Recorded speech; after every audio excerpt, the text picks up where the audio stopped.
So I decided, myself, no one else, wasn't brainwashed by anyone, crazy idea that a 14-year-old could form their own opinions.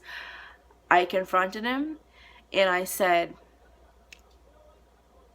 word for word, I don't ever want to see you again until you're 6 feet under, and that's just so I know you'll never darken another fucking doorway in my life, minus the fucking I'm that pissed right now. I didn't say fucking at that point. I was still a good kid at 14. Things went south shortly after because of all the shit that I went through. I stopped giving a shit. I took a psychology class in high school, and that's when I realized that I wasn't fucking normal. I realized that there was something wrong with me. Things that I thought oh, that's just being a teenager, because that's what everyone said. Oh, you're just a teenager, you're just so angsty, la la la. You hate everything. Fuck you, society, for thinking that you know all about me just because of my age. Really, fuck you. So I told my mom, and she took me to the doctor, and they diagnosed me with PTSD, which, what's the word? Manifested itself as OCD and GAD. Things that I can never, ever get rid of. Thanks, Dad. Really, the only thing you've ever given me. Mental disorders. Really appreciate it. So, scheduled a therapist, psychiatrist, psychologist appointments, put me on medication. I started taking Prozac when I was 15. The thing that you're not supposed to take until you're 18 because it increases suicidality. Yeah, I wanted to kill myself before they put me on Prozac. So imagine how that worked out. And it just made me feel worse. I felt like a fucking zombie. I felt like I was just in this tiny little cage that didn't even fit my body, watching my life go by, just out of reach. Like I couldn't even do anything about it. It was just there, and I could watch it, and that was it. I was stuck there. And the doctor said every single time, oh, that's because we need to increase your dose. To the point where I was 16 and taking, I think I was at 200 milligrams of Prozac a day, around 180 or 2. I forget if we got up to 200 or if when they said it was 200, I was basically like, fuck yourself. And I kept flushing the medication because my mom would check the fucking bottles. Because I didn't want to go through that shit anymore. And she didn't know what I was going through. But because the doctor said it, oh, you don't think you need the medication because things are going good right now. Oh, because you know everything about me, right? You're in my mind. So I kept flushing that shit until a month had gone by. Month and a half, and then I told her. And of course she was fucking pissed and went off on me. Yay. And I had to manage my stress in other ways. I became complete hermit. I would barely make it to school because I couldn't sleep at night. And I eventually ended up on a diet of nacho cheese Doritos, flavor blasted cheddar goldfish, and Mountain Dew, because at least if I chugged the Mountain Dew before school, I might stay awake. And I would sit there playing Halo 3 all night and shooting people because that made me feel better. That was the way I handled my stress. And that's how I got through school. I don't even know if I had to do it again. You couldn't fucking pay me to go through that shit again. There's no dollar amount in the world. And this is what I became because of everything my father did when I was 14. I don't want to go into the details, but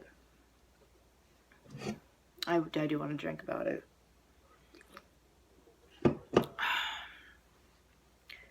I got a job at McDonald's. Worked there for a year and a half until my mother moved the day after I graduated high school. Like, threw my cap and gown in a box and put it on a moving van the next day. And she couldn't afford this house. It was just a teeny bit out of her price range, and it came down, but she couldn't afford all the closing costs. So I paid for the entire lawyer fee, $300. I put a couple hundred towards closing costs, and I did the work that she needed done for the home headquarters thing to give her a grant towards closing costs so she could afford this house. I helped my mother buy a house when I was 18. And I'm really sorry that I didn't get that in writing, because later, of course, she kicked me out and left me homeless for 3 days because she's a fucking cunt.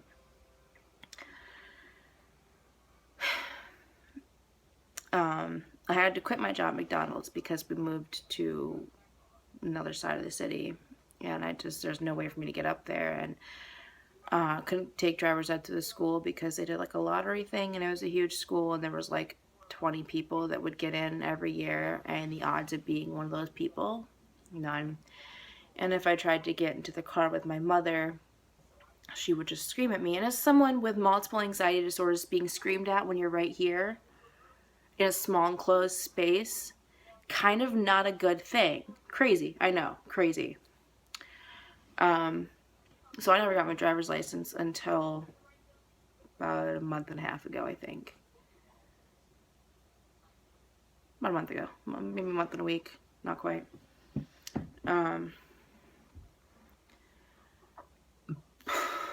So, and I got a car already without the help of anyone except for myself, because my family has never been there for me. That's the moral of this whole thing. So we move in, and I'm unemployed for 5 or so months. I get a job at Blockbuster. It's awesome. I get paid to talk about movies and video games. It's not a job that stresses me out at all.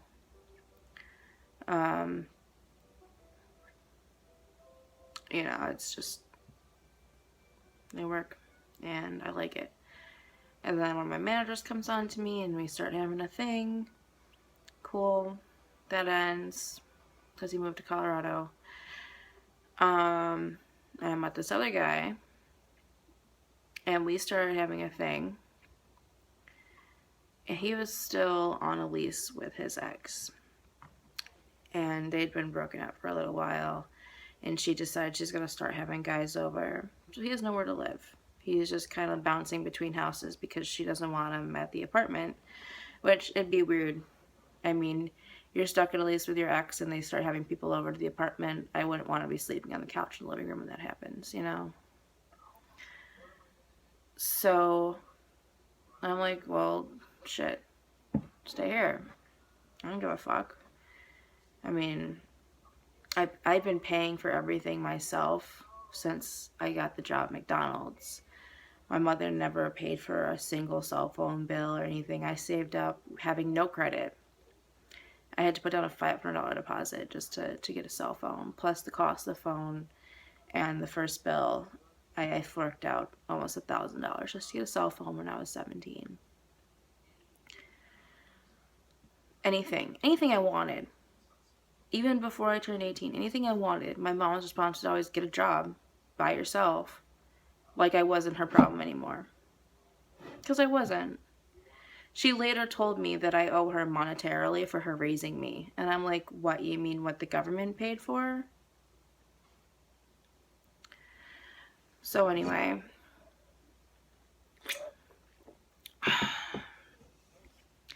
I tell the guy he can stay at my place.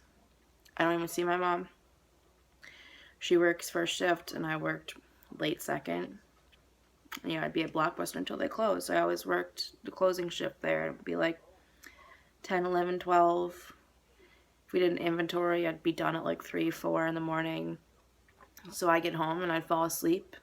Then she'd wake up and go to work. While she was at work, I'd wake up and I'd leave for work before she came back. We didn't even see each other. I'm like, she's never going to know. And then one day she comes into my room to tell me that the roofer is going to be working in the house. So I know, and she sees the guy.